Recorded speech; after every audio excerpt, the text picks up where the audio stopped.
Welcome everyone and good evening on the 6th day of the series Being Shiv Shakti.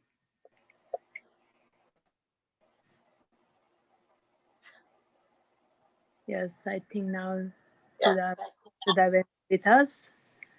And to begin with, let us start with the video of Shiv Shakti. Those who were pioneer of Brahma Kumaris, this is the video about them.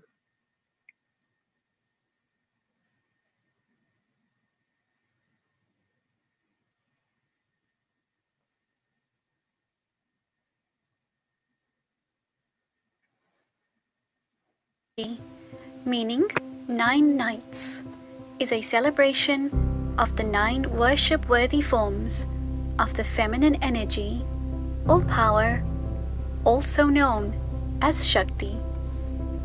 The 9 worship-worthy forms or 9 goddesses represent the victory of truth over falsehood, knowledge over ignorance, and dharma, right actions, over adharma, wrong actions. The Shaktis are sometimes prefixed with the word Shiv, meaning benefactor, the incorporeal divine point of light, the supreme soul, the seed of humanity, hence the word Shiv Shakti. Shiv Shakti meaning the one who takes power and strength from the Supreme and transforms all negativity.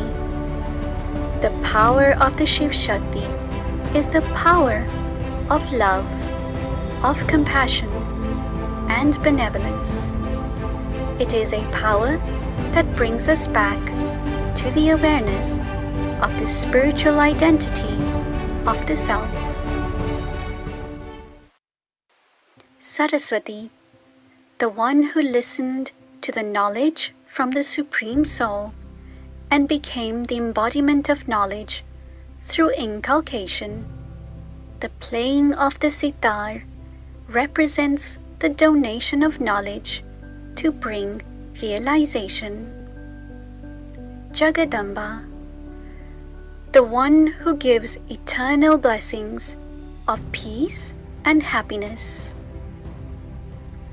Durga, the one who takes power from the Supreme Soul and removes all weaknesses within the self and helps to remove the weaknesses of others.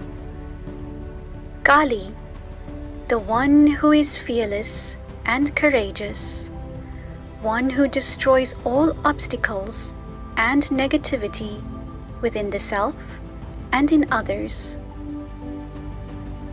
Gayatri, the one whose words become like a mantra that removes all negativity. Vaishnavi, the one who radiates the light of purity and empowers others to become divine through pure vision and pure thoughts. Uma, the one who brings hope, zeal, and enthusiasm. Santoshi, the one who brings a feeling of deep contentment in others. Lakshmi, the one who donates the unlimited wealth of spiritual knowledge and virtues.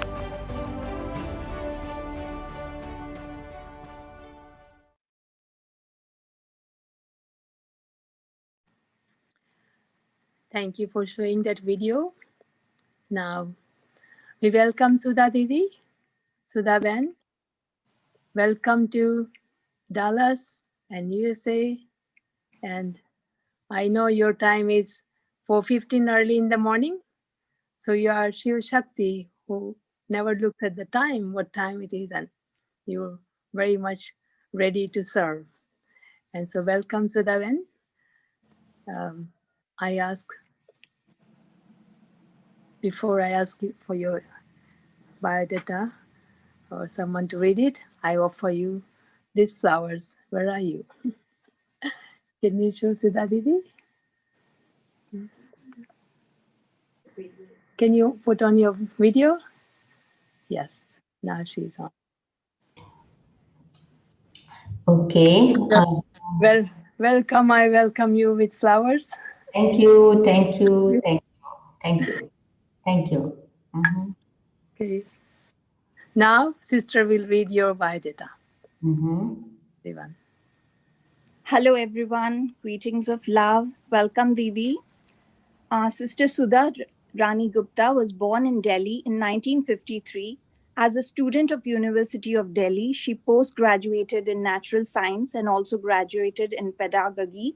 Along with her cellular education, from the young age of 15 years, Sudha Didi continued her spiritual studies also at Brahma Kumari's World Spiritual University in Delhi, India. In 1976, she dedicated herself to the noble goal of serving humanity. As a senior lecturer at Brahma Kumari's University, Sudha Didi has been imparting spiritual knowledge, teaching moral values, and Raj Yoga meditation for over 50 years. She generously shares the treasures of practical wisdom and her spiritual experience with selfless dedication. She promoted the opening of centers in the cities of Russia, Belarus, Ukraine, Moldova, Kazakhstan, Tajikistan, the Baltic countries, and Mongolia. She is the chairman of the board of trustees of these centers. She is also an honorary joint regional coordinator of Brahmakumari Center in Russia and neighboring countries. Many educational, socially significant projects have been successfully implemented aimed at enhancing goodness in society for over 30 years under the leadership of Sudha Didi. The most large scale projects include Peace is in Our Hands, 50 programs held in Russia in support of the international project by UNESCO, Manifesto 2000, for the culture of peace and non-violence. All Russian projects with the participation of the media, Home Without Corners for a Child, or The World as One Family, Relay Race of Positive Change, project coverage of more than 200 cities of Russia, I choose benevolence, the space of inspiration, discover, study, imbibe, and share. International competition of children's creativity, the fairy tales of a beautiful heart. She became a co organizer of the International Congress of Mothers, Women and Family Values, the International Retreat, Golden Morning, the International Conference, Wisdom for Peace, Harmony, and Happiness, the annual international retreats, Peace of Mind, held in our headquarters at Mount Abu. Didi was invited to participate in the work of the Russian State Parliamentary Committee on Culture on the topic Culture Against Terrorism.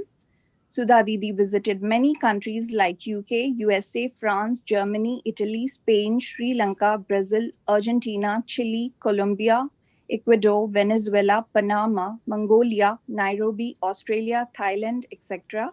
Representatives of the public, musicians and artists, members of the elite sport clubs, businessmen and administrative workers, elderly people and youth, all for whom various programs and meetings were organized during the visit, listened to her with equal interest. Sudha Didi's book in Russian, Unending Treasures, a collection of virtues, has become a bestseller. Interviews with her are heard on the radio and television.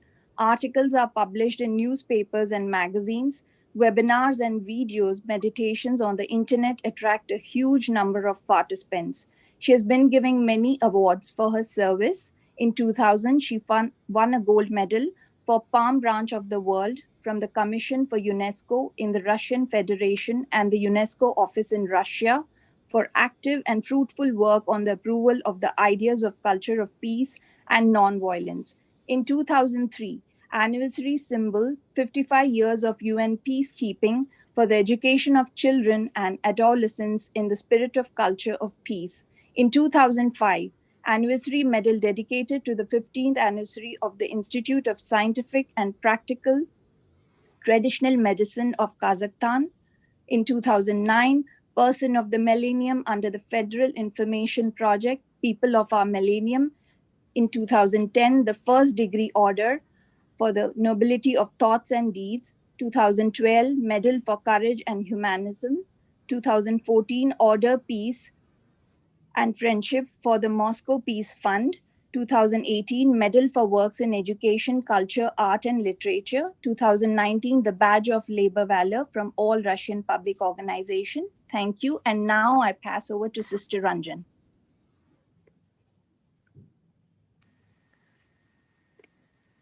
Thank you, Jyotiban, for reading this long but inaccurate way that you read the biodata of Sudha Didi about her and her service over the world. So congratulations, Sudha Didi. And now I invite you to speak on the topic, being Shiv Shakti. So good morning to you and good evening everyone here in Dallas and around Dallas. Thank you. Om Shanti to everyone. Thank you, Ranjan Ben, for inviting me for this meeting. Shaktis, right. And Jyoti Ben, who read the bio.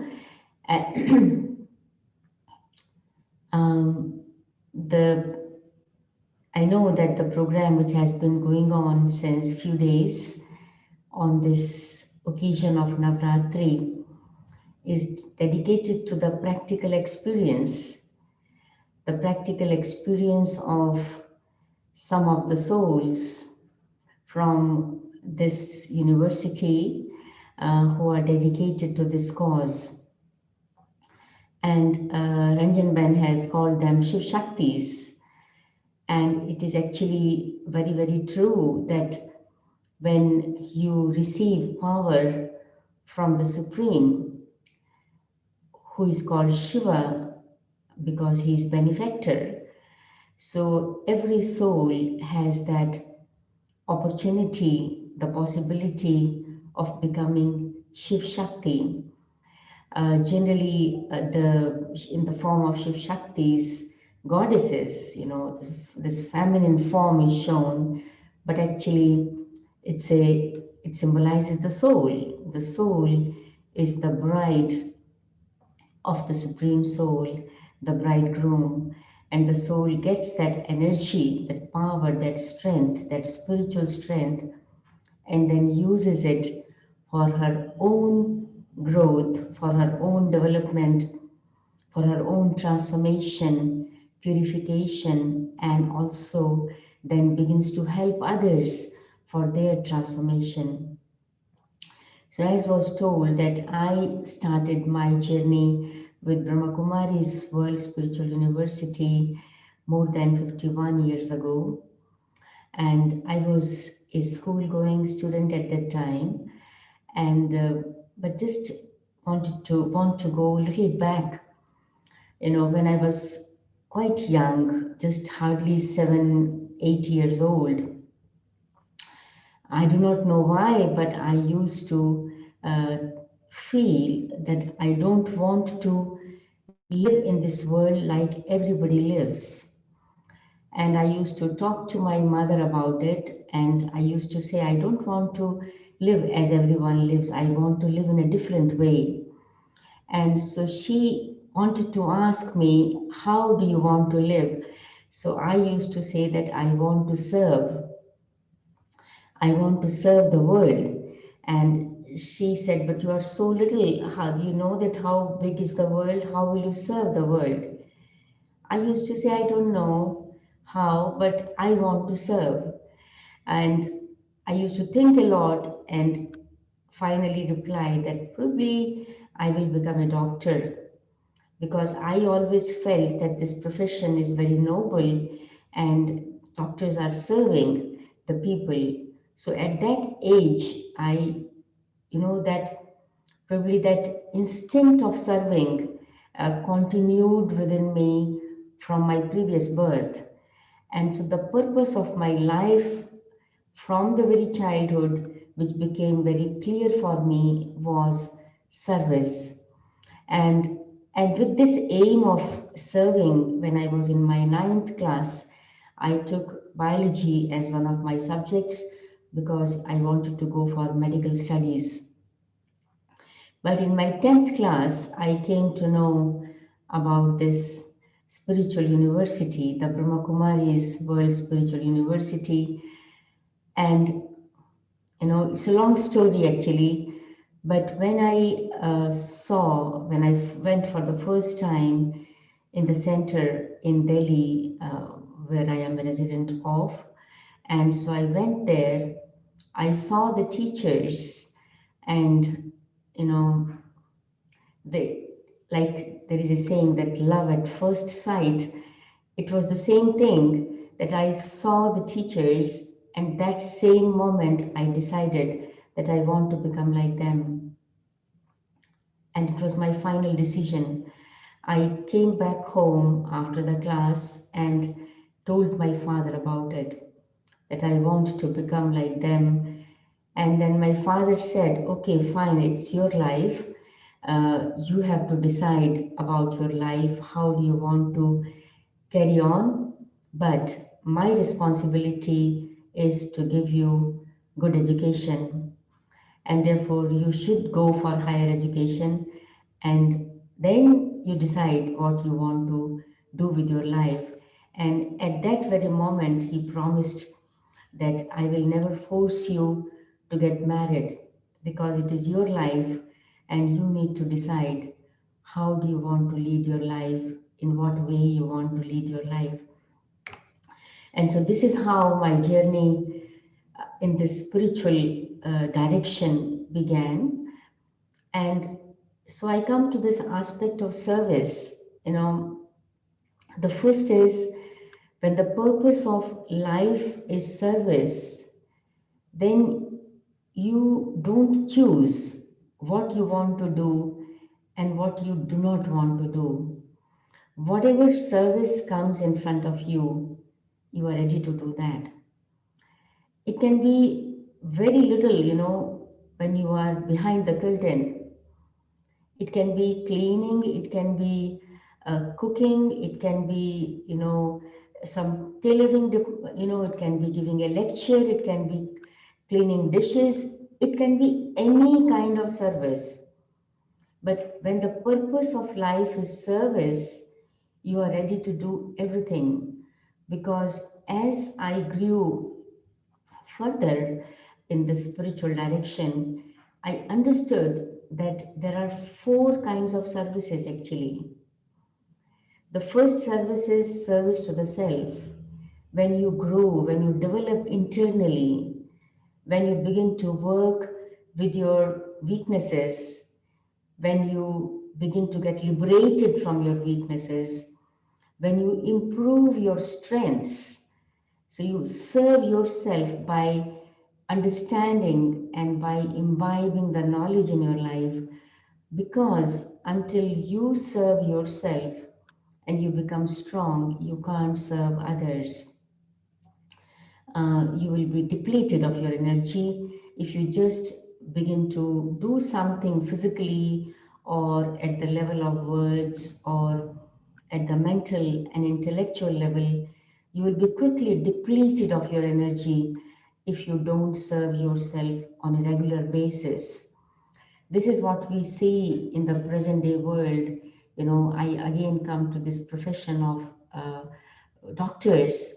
We see, for example, in today's situation, the doctors are depleted of their energy because they don't have time and probably the idea to fill themselves with the energy so that they can really serve the patients.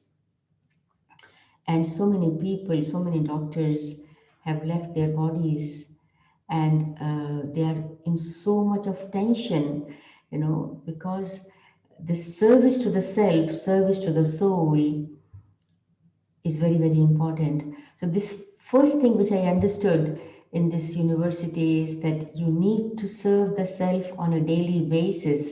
As you serve the body, you feed the body every day, once, twice, thrice a day minimum. And the same way you need to serve the soul. Without that, you can't serve the world. It is impossible. The second thing is service to the souls of the world. You know, whosoever comes in contact with you, whether they are your family members or your neighbors or the people with whom you are studying or working, your colleagues, your clients, you know, everyone who comes in your close contact, and then in general, the whole world, the souls of the world. And the third service is service to the elements of nature. You need to serve nature also. And this is also a very important part of service. And the fourth is, we call it in our university yagya service. Service, this is the organization we also call yagya, and so service to the yagya. So these are four kinds of services. And so I started with that actually, and serving the self. I became a regular student of spirituality, regular student. I have never missed any class. I was a student in Delhi University, and I was a science student, and so I had to spend a lot of time in the university, but I never missed the class in the spiritual university. And this gave me the strength, the power to face all kind of provocations. When you are studying in the university, your friends, your class fellows, generally what happens in school, there is a particular kind of discipline. You are under the control of your teachers and the director of the school and so on. But the moment you go to the college, university, you are free, the different classes, and so you are free to bunk the classes, go for cinema, go here and there and do this and that. So you can decide. Nobody will take your attendance and so on, but maybe it will be noted down, but not to the extent as it is in the school. So my friends, my classmates, used to, let's go together today, that's a very good film and so on and so on. But or go somewhere, but it was impossible for them to provoke me, to take me on the wrong path. They could not do it. I had that strength, the willpower to say no. If I don't want to do this, I don't want to do this. But at the same time, I was not a person who was not loved by them. I was very much loved by my friends, and because of some other reasons also. But they could not provoke me to do the wrong action. We know that many youth go to the wrong path in their life because they simply can't say no to their friends. I have met many youth. I came in a youth age. I have given knowledge to many youths. In Russia also, I have been meeting with many youth organizations. And when I asked that, why did you start smoking? Don't you know that it is bad for you? Why do you drink, or why do you go for narcotics? Because we had our programs in even jails where the youngsters were put because of they were caught taking narcotics. So when they were, I asked them, why did you do it? You know that it is harmful. So the response was that our friends said to us that try. We said no first time. Second time we said no, but they said, no, try. It is such a good experience. You will do this. And we could not say no to our friends. And so once we began, and it started, and we became a slave to this habit. So the first thing which came for me, because it was my experience that I could serve myself and protect myself from any negative influences, I could do the same with others. When we came to Russia, almost 100% people, almost 100% people used to smoke. who came to us.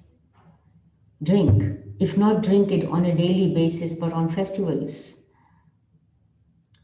But and their lifestyle there is very different. They were only meat eaters. They didn't know what is vegetarian food. They only in vegetarian food they knew to boil potatoes, salads. How to cook vegetarian food they didn't know. To transform their lives, the lives of thousands of people, it is possible only when you have that inner strength. You can only convince them because you can't force anybody, isn't it? You can only inspire, you can only encourage, and we used to teach them practically how to cook vegetarian food. Dictate recipes of cooking, practically demonstrate. We used to take the electric plate in the class, in the hall, because for the courses, people used to come in hundreds.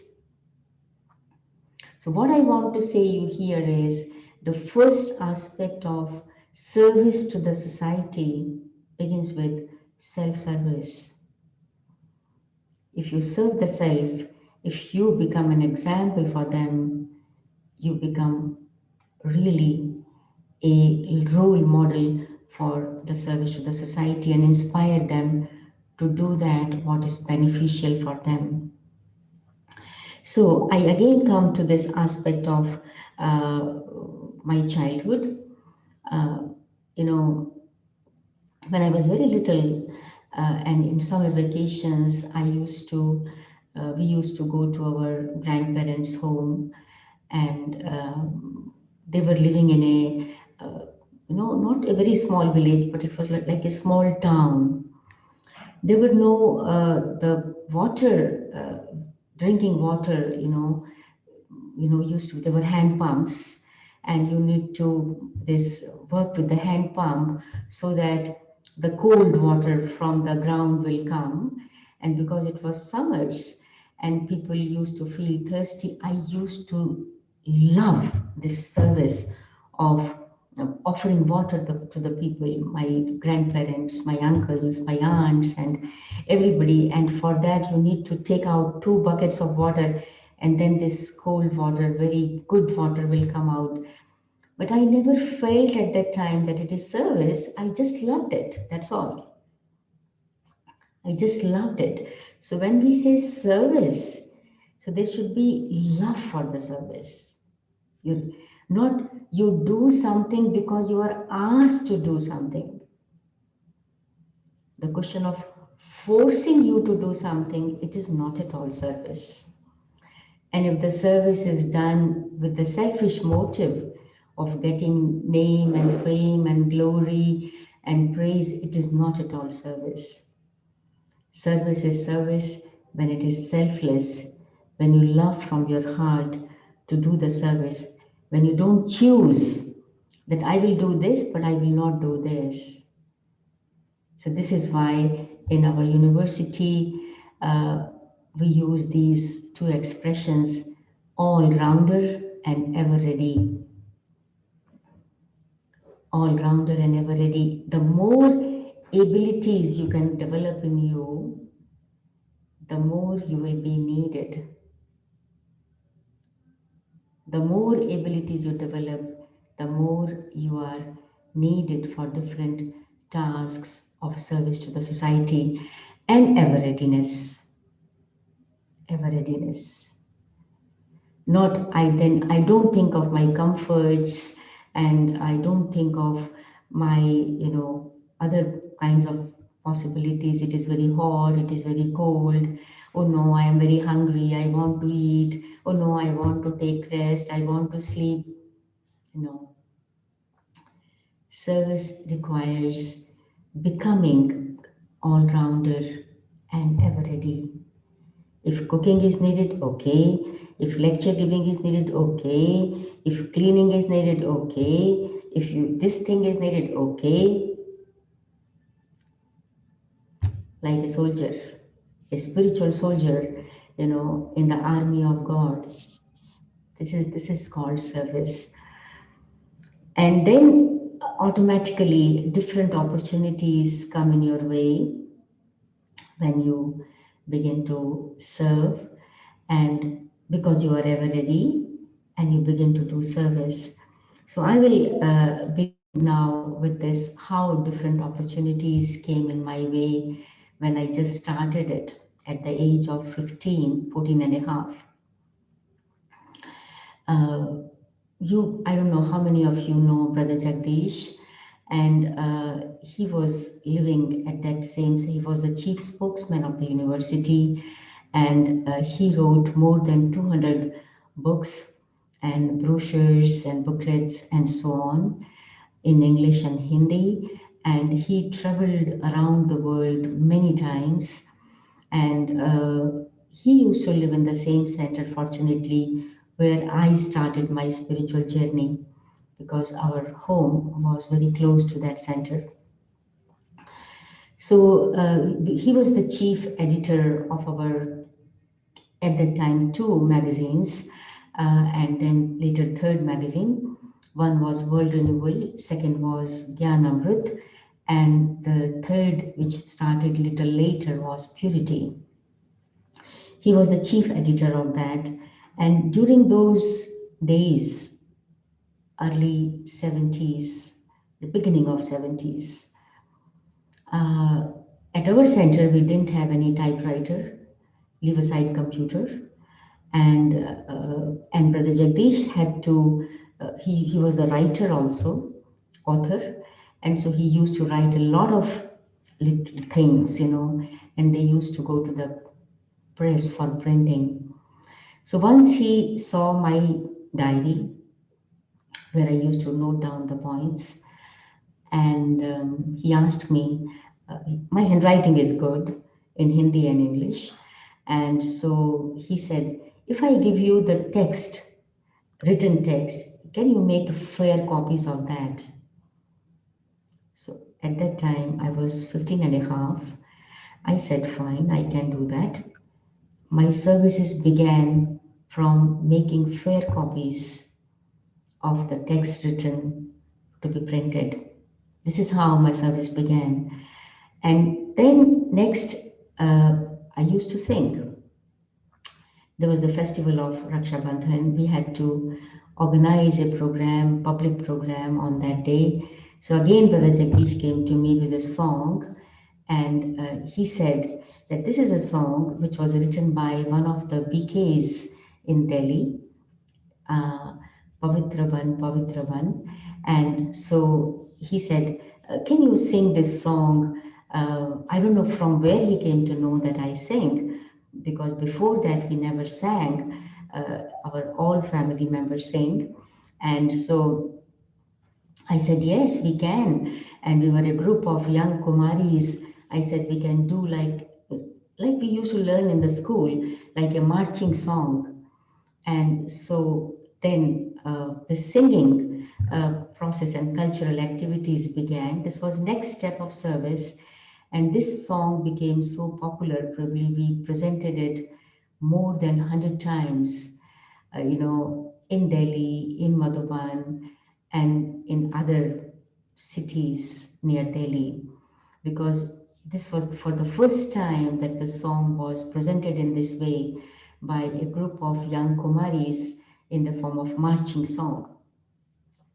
And so we had this white frocks and red belt and red ribbon, like in schools. And so this way this was the second step of service. And then the third step was when we began to compose songs, and many songs were made. So this is how, gradually we began to move, then setting things in different cupboards in the center, whether it is utensils or it is the things used for the hall or whatever. Simple things, very, very simple things. The services began. And then, of course, explaining and organizing exhibitions giving courses and then giving lectures, and it's a long story till today. So the services began from very little thing, just making the fair copies of the text written. And it's, then what kind of services I then participate with Brother Jagdish, including international services of, international correspondence and many, many things, proofreading and writing and so many things. So this is how the service begins, when you are ever ready to do everything. Then further, another thing which I would like to say is, when I began to follow this path of spirituality, I did it with the permission of my father. My mother was also a student of this university, and my younger sister, who is in Bombay now, taking care of a center, and Ranjan Ben probably knows her, Kamlesh Ben, and there is another sister, Radha Ben, also in Bombay. And but at that time, just we were 1 year following this path. Our all the family members gathered in our home, like bigger family, our uncles and aunts and their families, and they began to, because first my mother actually came in contact, and they all began to talk very strongly with my mother, that why you are going there and you are following this path, it is okay, but why are you taking your daughters there? It is not their age, and they should live their life in a different way. They should study well, and they should get married, they should have a family, and after that, if they want to live on this, go for this path, it is then they should do. But why are you taking them there? So they went on speaking. One speaks, second speaks, third speaks, and my mother was so humble, so she kept silent. She didn't speak anything. She just kept silent. I was sitting beside my mother. I was listening to all of them, as in, in Bharat, we are taught not to open your mouth in front of seniors. And they were all seniors to me. My father was also sitting there, but he was silent. I took his permission before I went there.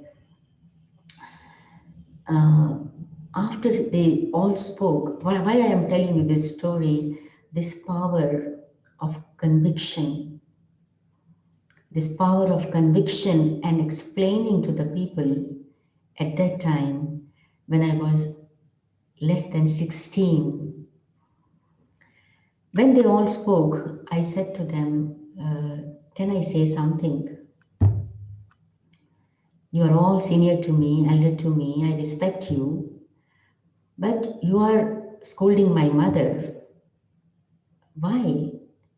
It is not her decision that we have started going there. It is our decision. And as far as studying is concerned, we are studying, we are getting good marks, we are not having any tutors, we are studying by ourselves. Second thing, if you have observed that by going there, we have developed in us something, some weaknesses, some wrong habits, please tell me. And if you tell me that I have developed this wrong habit or that wrong habit, I will give you today in writing that from tomorrow I will never go there. All these guests who had come, there were at least 20-25 of these seniors, because our is a very big family. And they were all silent till today. Till today. So this power of conviction comes when you do something with understanding. Not that you are forced like a goat or a sheep, that somebody took you there and you went behind them. No, it is my decision. I am the master of my life. It is I who need to decide how I want to move. So when I am internally convinced and I know that I am on a right path, I respect them. I ask them, tell me if I have developed something wrong, but they don't have any reply. So this power of conviction comes, this is called the spiritual strength. And that too with respect, not with anger or irritation or, ego, nothing like that. And it is actually after many years we organized a get together of our relatives in our center in Delhi. One of my uncles who used to oppose the most, at the end of the program, I invited him to say a few words. He was a very educated, learned person, the chief engineer of one of the huge steel firm in Ranchi and Durgapur. But then at that time he was living in Delhi when we organized this get together. When he spoke, he said, I didn't know. I did a big mistake of opposing my niece, my sister.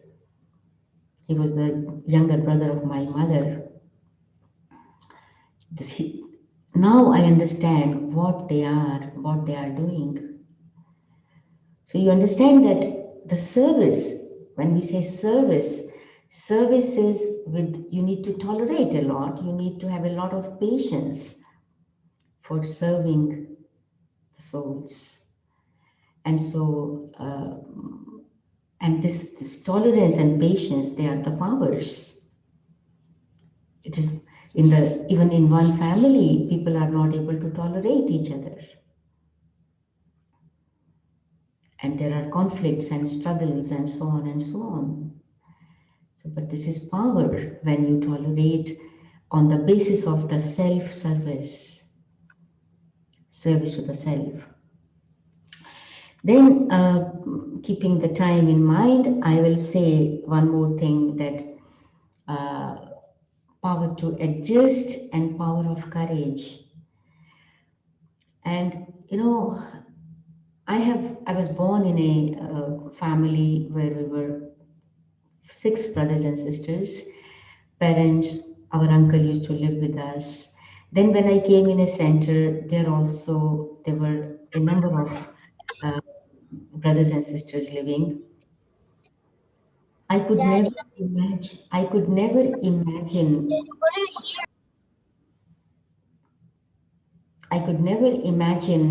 that there will be a time in my life when I will have to live in another country where I don't know the language, I don't know the culture, I don't know people, I don't know anything, and moreover, I will have to live alone. This was beyond my imagination.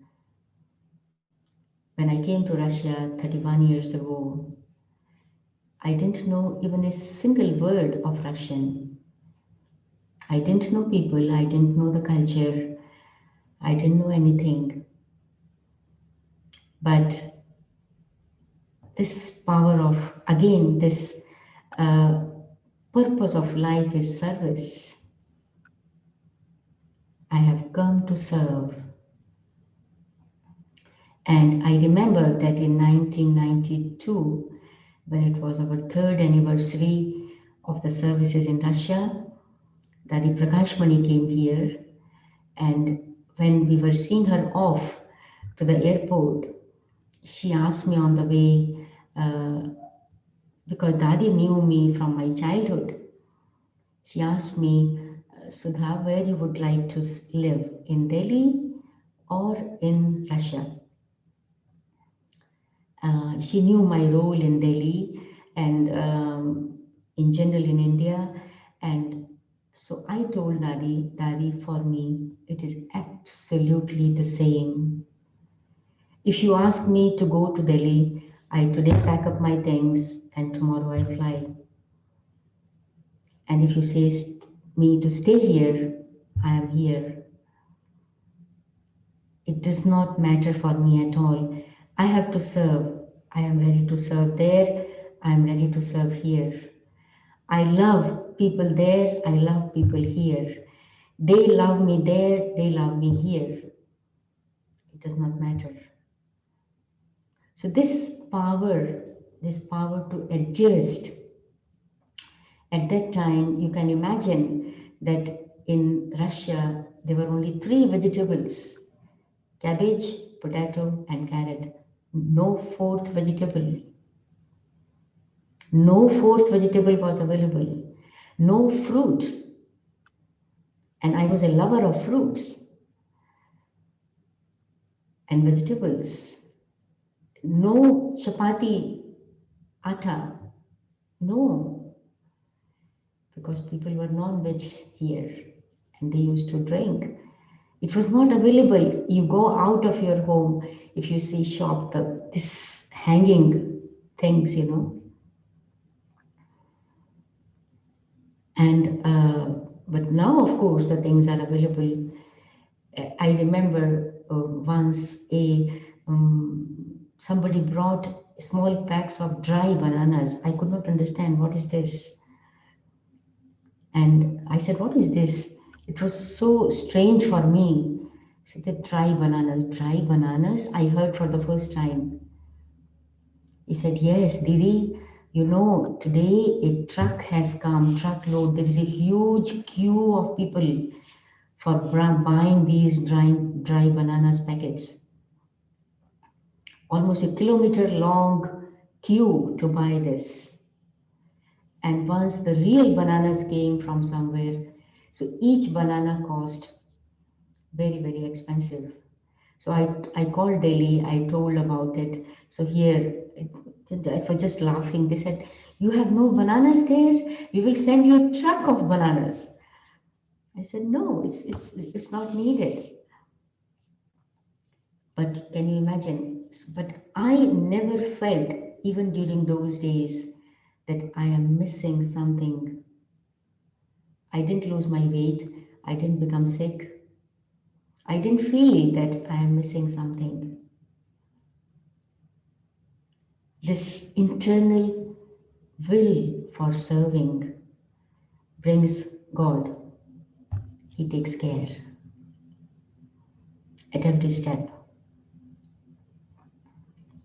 I'll tell you one very interesting story. It was, maybe I think somewhere 15 years ago. I was in Madhuban, Mount Abu, our headquarters. A sister came to me and asked me, what is my blood group? I said, but why do you need it? She said, Didi Nirmala has asked me to ask all the Dadi Cottage resident sisters to ask. And, you know, she was a doctor. She used to suggest what kind of a food you should take as per your blood group. So anyway, I told her, and then she said to me, for you, she's told me a few things, but one of the things she told that for you, pineapple is very good. I said, fine. And she went back. I began to laugh with myself that, okay, I am in India now. Here the pineapple is fine. But from where I will get pineapple in Russia? Before that, I never saw pineapple in Russia. So that same day, I went in the evening to meet Didi Nirmala, and she asked me whether that sister came to you. I said, yes, Didi, she came. And I began to tell her this story that she said to me that for you, pineapple is very good. And, you know, Didi, I will, of course, here is okay, but in Russia, I don't know pineapples. Didi said, okay, Russia is Russia. Today I have pineapple. Somebody brought pineapple to me and you take it. I said, but no, Didi, here I can buy. It's no problem at all. And Didi said, no, but I don't eat. You take it the same day. No, this is about India. But when I returned back to Moscow, I was taking out my shoes, taking out my coat, etc. And my eyes turned towards the left, and on the left was the kitchen. The door was open. You won't believe that on the table, which was in the center of the kitchen, there was such big pineapple lying there. And I was surprised. From where? Who has brought it? I didn't talk to anyone except Didi Nimala. To no one. Who has brought it? And so, and after that, almost every third day, there was a pineapple in Baba's home. How does this happen? I don't know. But what I can understand is when that there is that will to serve, the miracles happen. They become true. And so this power to adjust during all those years, we used to go to Madhuban with groups. Dadi Prakash Muni used to arrange so many things for Russians.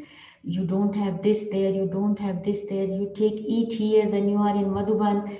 She used to organize different kinds of foods for Russians. And the time passed. We used to bring, even from India, some kind of pulses and even ginger. Ginger was not available here. We used to cut it and freeze it and use little. So then the situations begin to change. And now the situation is different. So these are certain things which probably I wanted to say. There were many other things also, but I will keep the time in my mind and probably finish here. And Thank you maybe so much, Sudha. It was very nice. We feel like keep listening to you because it's evening time here, right? And it yeah. is like a story time for us. So it is very nice to hear your story, your experience, and your unconditional love, the canopy, and then you develop so many other powers because power to adjust, power to tolerate, power of patience and conviction. And so, really, it is very nice to hear your experience and be inspired. What is the quality of a true server?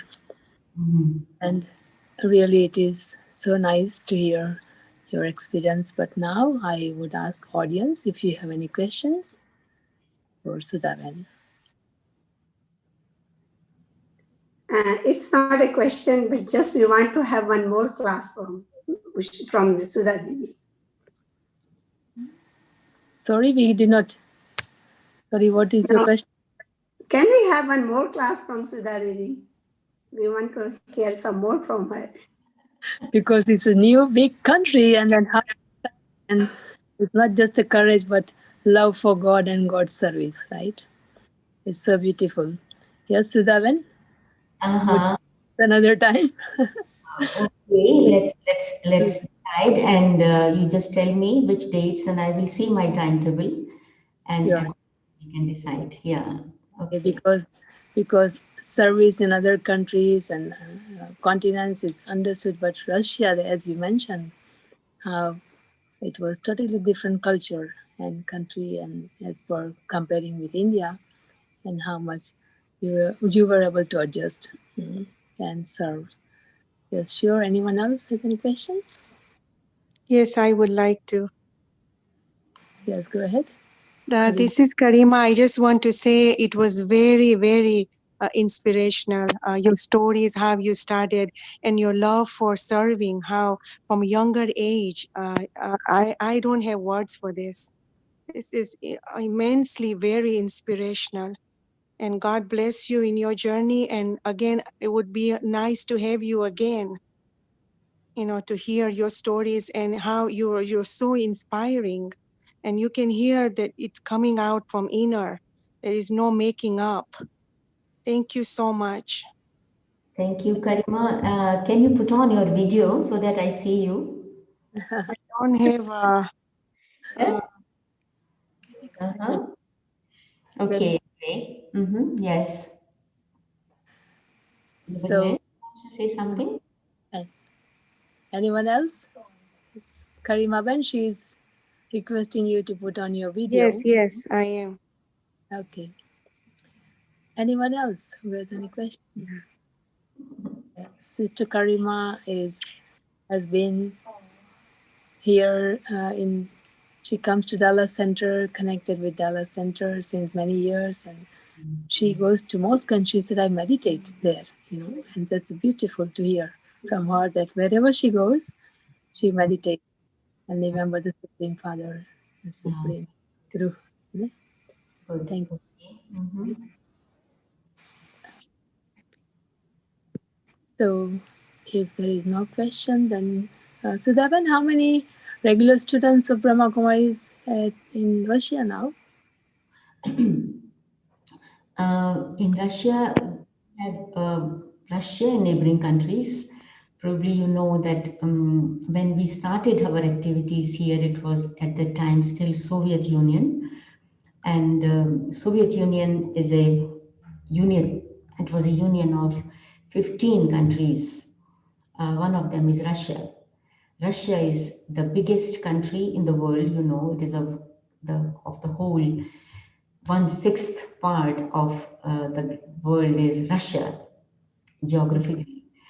And so we have our centers in all the countries of former Soviet Union, except in one country, Turkmenistan. Few countries in former Soviet Union are, basically believing in Islam, and we also have centers there. Kazakhstan is more liberal. There are 3 centers, rather 5 now, and we have in Tajikistan and Uzbekistan and Kyrgyzstan. It's one center there. Otherwise, in Ukraine, we have many centers in Moldova, etc. So in total, we have almost 70 centers, and the number of students, maximum of course, are in Russia. And the 2 big centers in Russia are in Moscow and St. Petersburg. And the number of students is more than probably total, if we say more than 2,000, the regular BKs.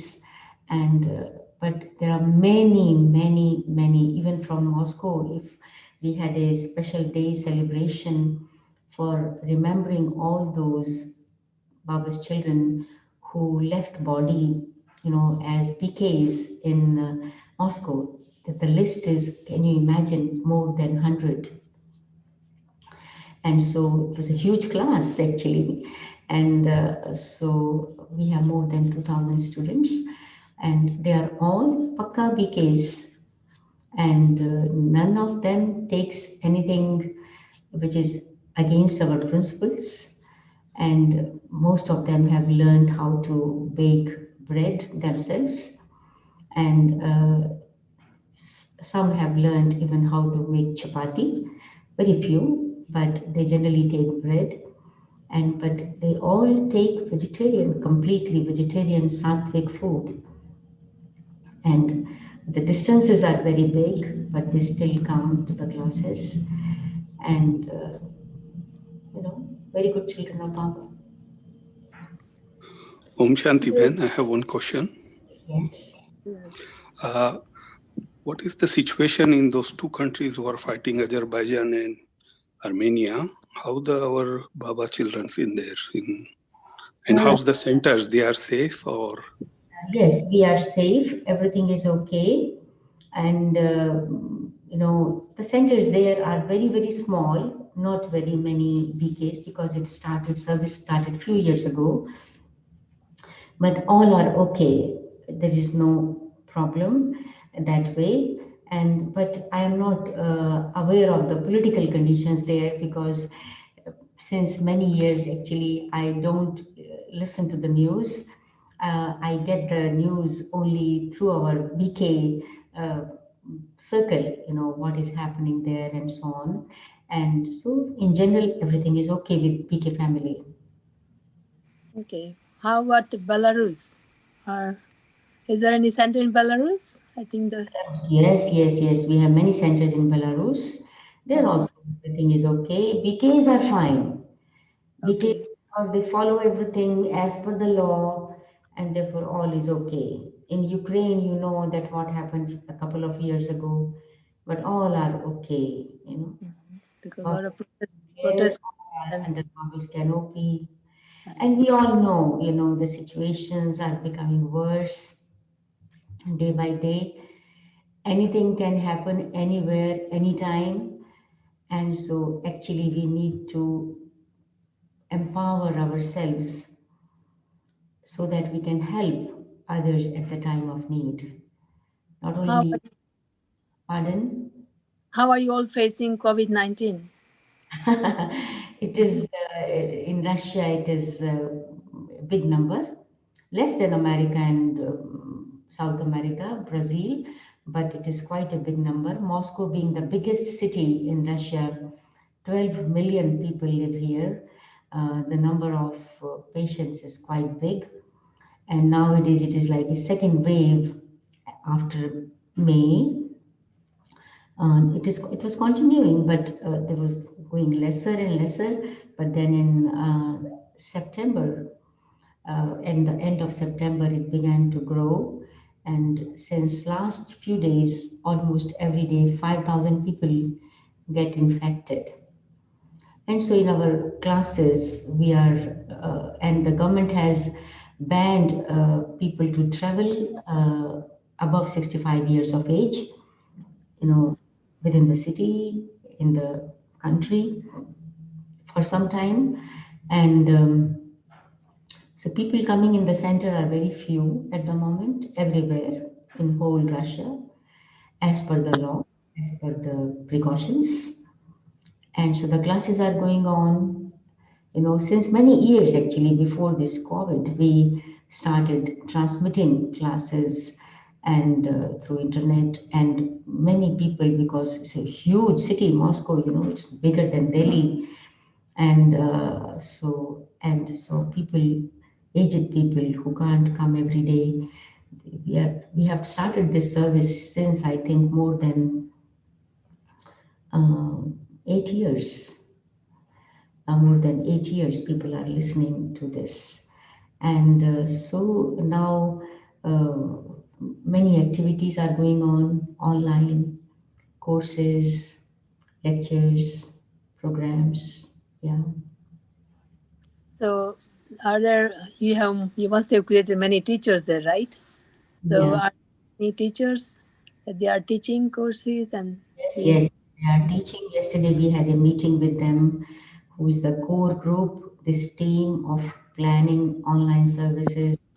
And so we want to make, because the the demand is increasing. There are some who do not know how to use Zoom, etc., etc. They have to be taught.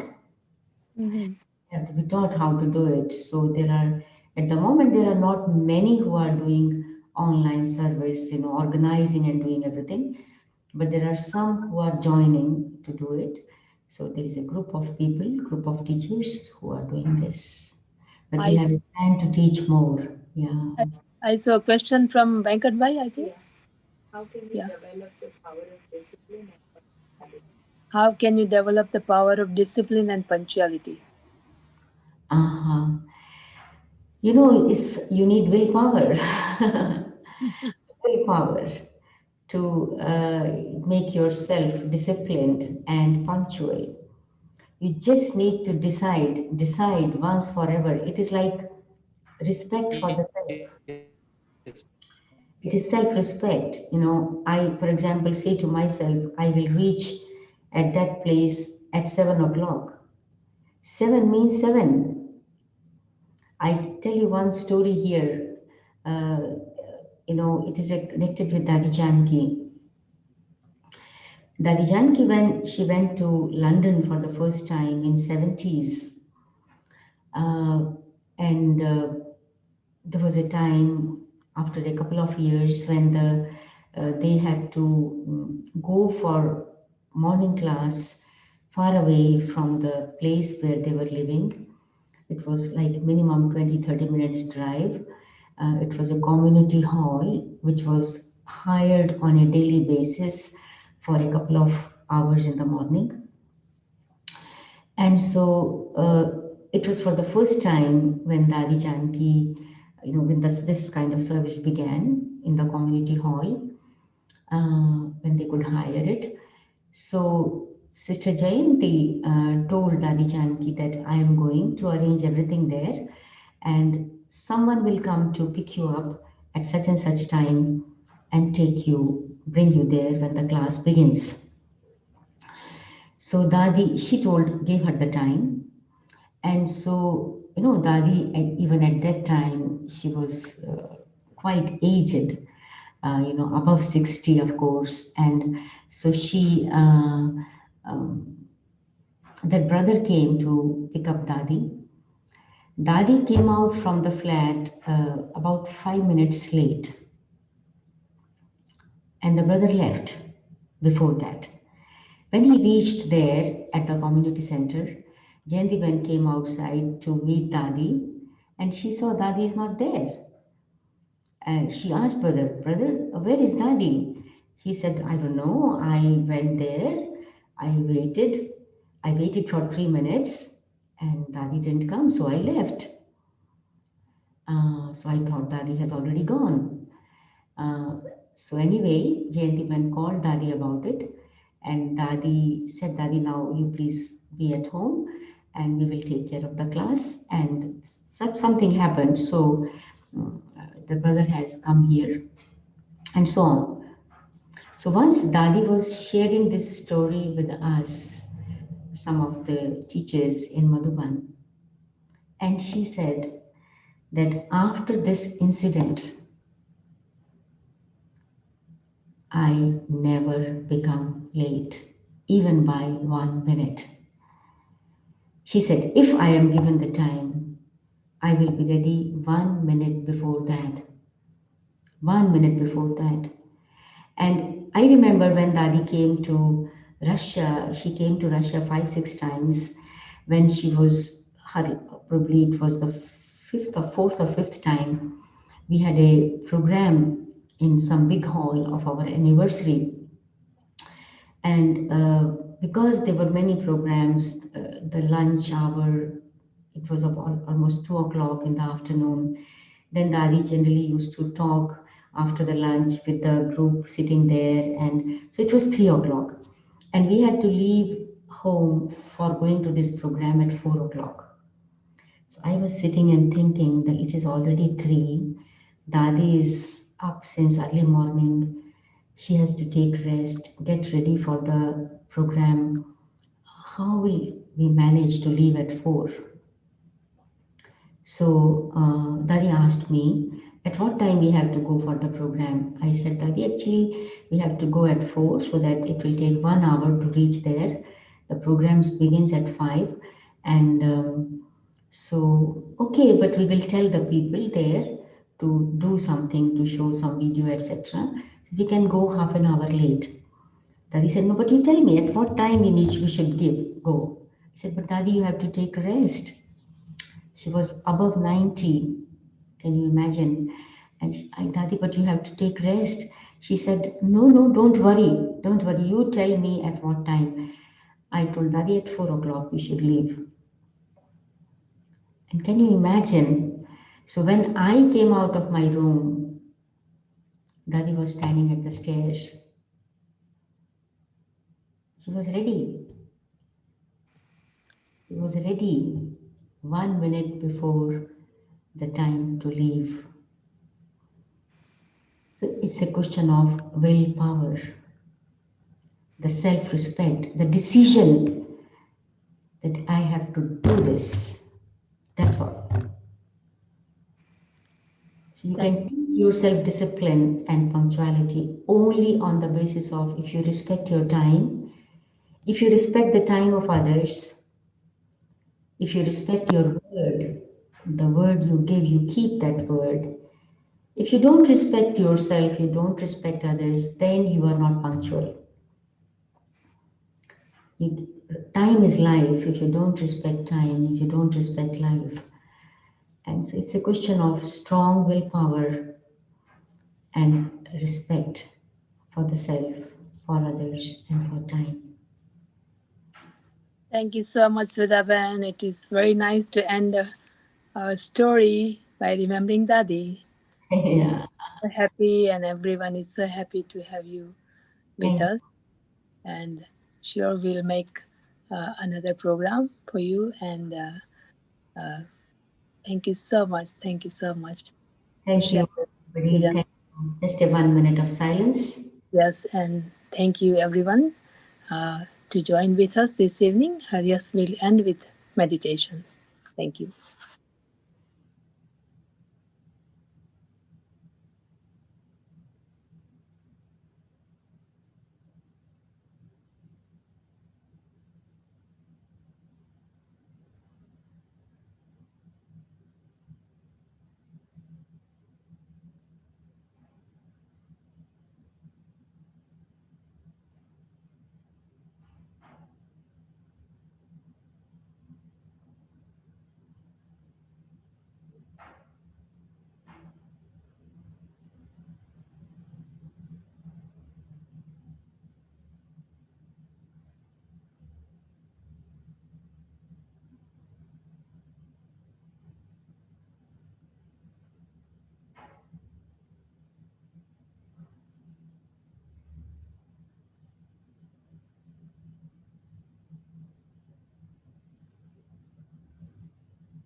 Om Shanti.